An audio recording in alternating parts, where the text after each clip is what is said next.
Which video file format and type is best for Adobe Premiere editing to avoid lag and buffering? If you don't want to listen to the technical babbling, skip ahead to the testing chapter. I'm using Windows, Nvidia Nvenc codec, and these hardware components. I'll be working with source files recorded in OBS. In the OBS output settings, we have a few recording formats to choose from. The MKV format has been the standard because if your recording gets interrupted, your video file is still usable. When you use MPEG-4 format and your recording gets interrupted, you lose the file. However, if you record in MKV format, you cannot use this format in Adobe Premiere. First, you need to convert it to MP4 or some other format. You can use the Remux option inside of the OBS that takes the MKV file and repackages it into MP4 file, or you can fully re-encode the MKV file into an MP4 file using Handbrake or Shutter Encoder. Because of this inconvenience, fragmented MP4 was created.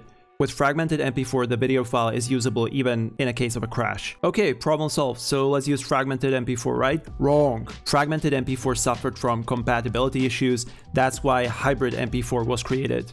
Hybrid MP4 works very similarly to fragmented MP4, but when the recording is finished, it remuxes itself into the original MPEG-4. Hybrid MP4 is still in beta, so use it at your own risk. However, for me, it has been working fine. If you wish to learn more about fragmented MP4 and hybrid MP4, read this blog post on OBS Studio website. So the video format I'll be using for my test samples is MKV and hybrid MP4. Now in rate control, for streaming you want to choose constant bitrate. For screen recording you want to choose TQP, in layman constant quality, which is a type of variable bitrate. For my test samples, I recorded full screen playback of a video clip, or identical clips with different recording settings, MKV with CBR, MKV with CQP, hybrid MP4 with CBR, hybrid MP4 with CQP. I needed the CQP and CBR samples to be the same size, so I picked a CQP level number, recorded my sample, and then used a bitrate calculator to get the constant bitrate number. This was not the right approach, I should have done it the other way around. Choose the constant bitrate 6000 for streaming, and then try to match the CQP level number. In the end, it didn't matter much, you'll see why. Then I remuxed the two MKV files to MP4 inside OBS. Lastly, I took the MKV CBR file and re-encoded it into MP4 with Handbrake and Shutter Encoder. In the end, that is 6 video files I will be testing in Adobe Premiere. 2 original hybrid MP4 files, 1 CBR, 1 CQP, 2 remuxed MKV to MP4 files, 1 CBR, 1 CQP, 2 re-encoded MP4 files, 1 using Handbrake, 1 using Shutter Encoder from the same CBR MKV original. The hypothesis is as follows. First, video editing software works faster with constant bitrate video files, so CBR is faster for timeline scrubbing than CQP.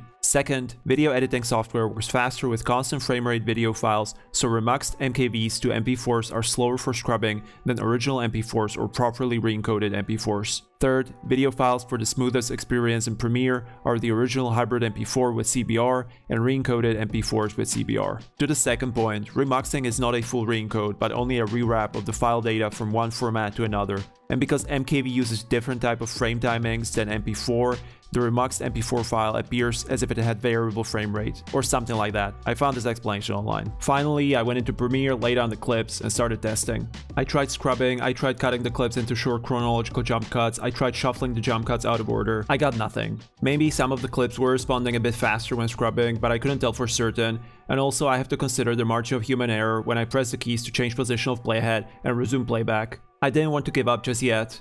I needed to amp up the bitrate of my testing clips so that it's more demanding on my hardware. I needed to record playback of a video that is high quality, colorful, and with lots of fast changing elements. Unfortunately, I didn't want to get a copy strike because I didn't have any free video like that, so my new strategy was to record Need for Speed gameplay. The problem with this approach is that I can't produce identical footage. I run the same path every recording, but traffic, weather, and collisions are variable. Nevertheless, that was the best I could come up with. These were my new recording settings in OBS. Hybrid MP4 with CQP14, hybrid MP4 with CBR 223,000, MKV with CQP14, MKV with CBR 223,000. Then again, I remuxed the two MKVs into MP4s, and re-encoded CBR MKV with Handbrake and Shutter Encoder. When we check the two remux files in media info, we can see again that it shows variable frame rate. Back to Premiere and I could start testing again. Okay, actually before that, I'm going to jump ahead a bit and talk about one discrepancy I realized when testing. There was a huge performance difference between the video file re-encoded with Handbrake and the one re-encoded with with Shutter Encoder. So I went to media info to compare them and saw that the Handbrake file had variable bitrate. I was under the impression that the average bitrate option in Handbrake produces constant bitrate outcome,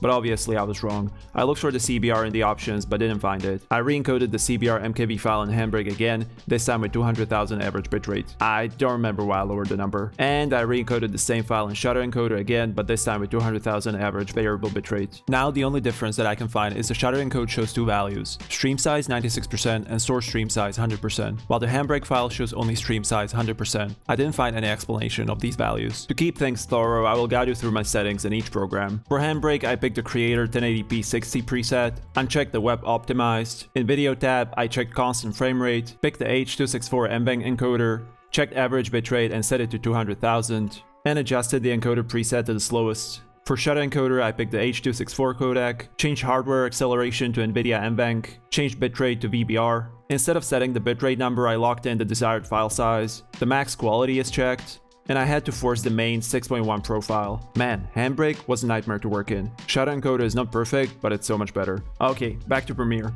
Actually, not yet. I want to talk about one more issue I came across rather now than later, interrupting the testing. When re-encoding the CBR MKV file in Shutter Encoder for the first time with previous 230,000 CBR settings, the encoder threw an error. I did some digging and found out that Shutter Encoder fails to adjust the appropriate encoder profile level for this specific case. The problem is that the profile levels 5.1, 5.2, and 6 are capable of maximum bitrate of 240,000 kilobits per second. Although the source file and encoder settings was set to 230,000 constant bitrate, it was probably too close. Strange is that when I checked again the original CBR recording in media info, both of them showed profile level 5.1. Also, Handbrake automatically picked the 6.1 level profile in both the 230,000 average bitrate and the 200,000 average bitrate encodes. So I forced the main 6.1 profile level in Shutter Encoder and the re-encode was successful. I reported the issue and it's going to be fixed in the next release. This situation prompted me to evaluate another variable in my hypothesis, so I added a fourth point which states, higher encoder profile levels impact the speed of Premiere timeline scrubbing no matter the video file bitrate. To test this, I created 3 re-encodes in Shutter Encoder of the original CBR 223,000 MKV.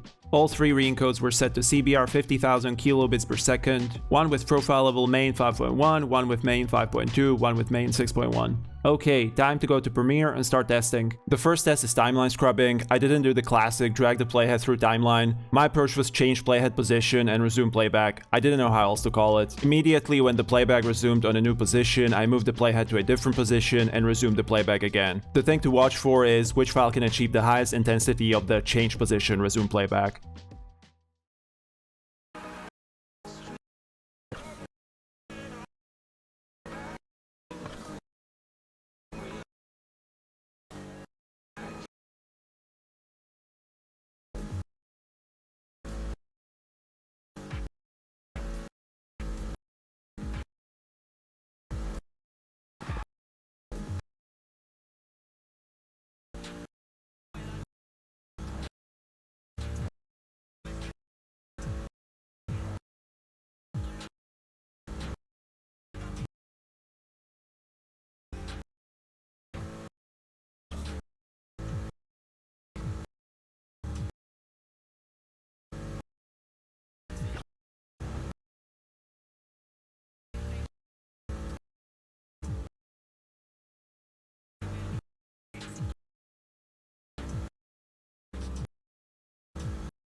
Again, because there is a lot of room for imprecision in this test, I want to focus only on significant deviations, which in this case is a variable bitrate Handbrake encode with only 2 playback skips. I seriously don't understand what the issue is, but the result is really bad. The rest of the files had similar performance from 7 to 9. VBR Shutter 7, CBR Hybrid, CQP Hybrid, CQP Remux 8, CBR Remux 9. The second test is playback of chronologically ordered 2-second jump cuts. Watch for buffering and lagging.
I reiterate, none of these tests are done with high precision. This is the best I could do. Alright, the videos are lagging all over, so my strategy was to mark down only the big lags. And to my surprise, the Handbrake encode won this round with 0 big lag. On the second place are the CQP Hybrid MP4 and the CBR Remux MP4 with 1 big lag. The third place is shared with CBR Hybrid, CQP Remux, and VBR Shutter with 2 big lags. So far, the test results are not saying much. The third test is playback of non-chronologically ordered 2-second jump cuts. Again, watch for buffering and lagging.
This is interesting. The winner of this round is CQP Hybrid MP4 with 1 big lag, which is consistent good placement with the previous test, where this format finished second both times. Second place, VBR Shutter with 2 lags. Third place, CBR Hybrid and CQP Remux with 3 lags. Fourth place, CBR Remux with 4 lags. And from the previous winner to the biggest loser, last place is VBR Handbrake with 7 big lags. It does not look good for the Handbrake encode. The fourth test is playback of non-chronologically ordered 2-second jump cuts layered on top of each other with split screen effect. And again, watch for buffering and lagging.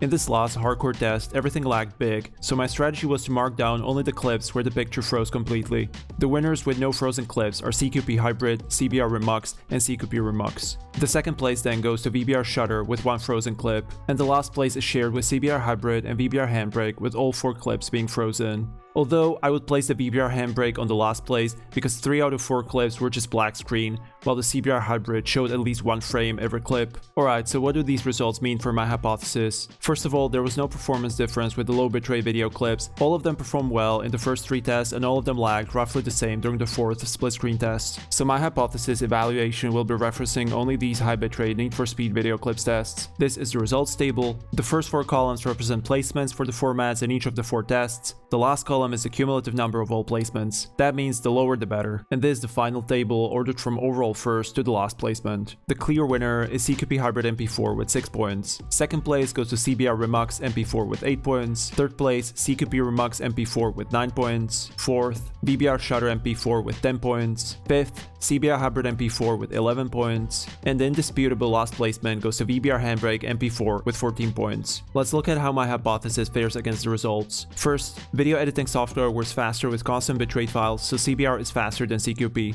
The CQP Hybrid MP4 outperformed the CBR Remux MP4 by 2 points, and the third place went to another CQP format, only 1 point behind the CBR Remux, so this statement is wrong. Second, video editing software was faster with constant frame rate video files, so remixed MKVs to MP4s are slower than original MP4s or re-encoded MP4s. Although the first place is populated by a hybrid MP4 file, which on its own would prove the statement correct, however, second and third place belong to the remixed MP4s with all the 3 remaining formats that should be performing better on the remaining last places. Though, I believe the biggest argument why this statement is incorrect is that the CBR Hybrid MP4 is on the 5th place with 11 points, while the CBR Remix MP4 stands on 2nd place with 3 points less. This counters the possibility that the bitrate type would affect the conclusion for this statement. So, I believe it is safe to say that this statement is incorrect. Third, video files for the smoothest experience in Premiere are the original hybrid MP4s with CBR and re-encoded MP4s with CBR. The third statement is a combination of the first and second. The expectation was that the CBR and non-remuxed files are faster. Note here, I understand that I deviated a bit from the original plan and changed the re-encoded files to variable bitrate, but still VBR is more consistent than CQP, so according to this statement, it should perform better. However, as we can see, all 3 CBR and VBR non-remuxed files took the last placements. We can confidently deny the validity of the third statement. Fourth, higher encoder profile levels impact the speed in Premiere no matter the video file bitrate. I did all the same tests with the 3 50,000 kilobits per second different profile level video clips, and all 3 behave the same. So there's no much to show. That means point number 4 proved to be false. Okay, so all 4 statements are incorrect. Now, is there some new statement that we can come up with that would fit into the measured results? It is difficult to formulate any new hypothesis without deeper technical knowledge. I could argue that the CQP bitrate type performed better because CQP uses only as much bitrate as it needs to capture the scenes. So while CBR always runs on 200,000 kilobits per second, CQP can hit much lower bitrates at some points that are easier to process by editing software, therefore suffer fewer lags. This idea is however countered to a large extent by the fact that all the video files used for testing were the same size. The other major observation is that both of the remuxed MP4s were in the top 3 performers. The consensus online that I've seen was that remuxed MP4s are the first thing to eliminate when experiencing lagging by either recording straight into MP4 or re-encoding the MKV into MP4. So the results of my testing are definitely surprising, and I have no answers. Oh well. Now, solutions. What can you do when you already have your source files in certain format and type and your timeline is lagging? The easiest thing to try is lowering the playback resolution. Another easy fix could be installing Nvidia Studio drivers instead of game drivers. Then there are proxies. Proxies are duplicates of your video clips in different format that Premiere can use when editing, while all the changes are still mapped and then applied to the original files. If you have Adobe Media Encoder, right-click on your video file in Project Panel, go to Proxy, create proxies. Depending on how much performance boost you want to get, choose either full resolution or lower. Everything else can stay as it is. Media Encoder opens and encodes the new proxy file. Based on the setting I chose, the proxy files are stored in proxy folder next to the original source files. You can verify that the proxy file is attached by scrolling all the way to the right in the project panel. To activate the proxies, toggle the proxy button in the program panel.